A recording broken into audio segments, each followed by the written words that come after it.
ఒక ఇంట్లో చిన్న గుండ్రని కిటికీ గుండా సూర్యకాంతి ప్రవహిస్తుంది. పెద్ద రెసిపీ పుస్తకం తెరిచి ఉన్న చెక్క కౌంటర్పై వెచ్చని కాంతిని ప్రసరింపజేస్తుంది.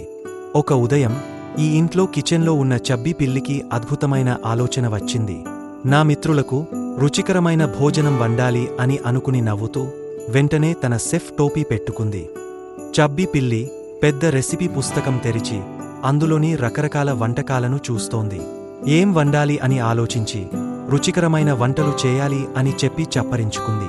వెజ్జీ పై అయితే బాగుంటుంది కదా, అందరికీ నచ్చుతుంది అంటోంది ఆనందంగా.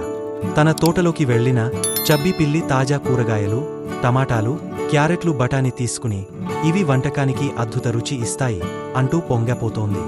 కొంతమంది మిత్రులు చబ్బీ పిల్లి ఇంటికి నడుచుకుంటూ వచ్చి ఇంటి ముందు నిలబడి నవ్వుతూ అభివాదం చేస్తున్నారు.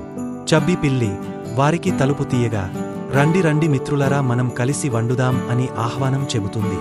చబ్బీ పిల్లి పిండిని వత్తుతోంది, బన్నీ కూరగాయలు తరుగుతోంది, స్క్విరల్ చీజ్ చల్లుతోంది, పప్పీ సాస్ కలుపుతోంది. ఇది చాలా మజాగా ఉంది అని అందరూ నవ్వారు. చబ్బీ పిల్లి జాగ్రత్తగా పైని ఓవెన్లో పెడుతోంది.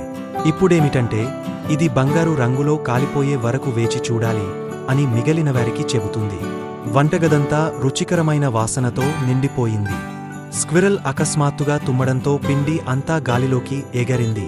అందరూ పిండి పూసి నవ్వుకుంటున్నారు. ఓహో, ఇది నిజంగా పిండి తుఫాను అంటోంది చబ్బీ పిల్లి నవ్వుతూ.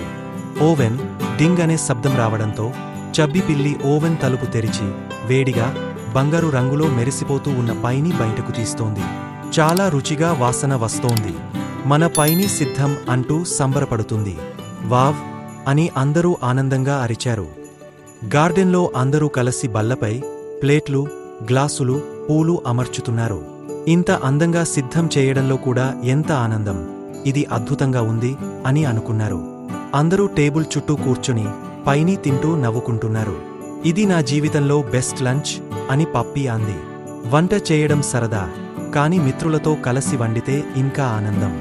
స్నేహితులతో వంట చేసేటప్పుడు ప్రతి కప్పు, ప్రతి ముద్ద కూడా ప్రత్యేకంగా ఉంటుంది అంటూ చబ్బీ పిల్లి చెబుతుంది. Please like, subscribe our channel.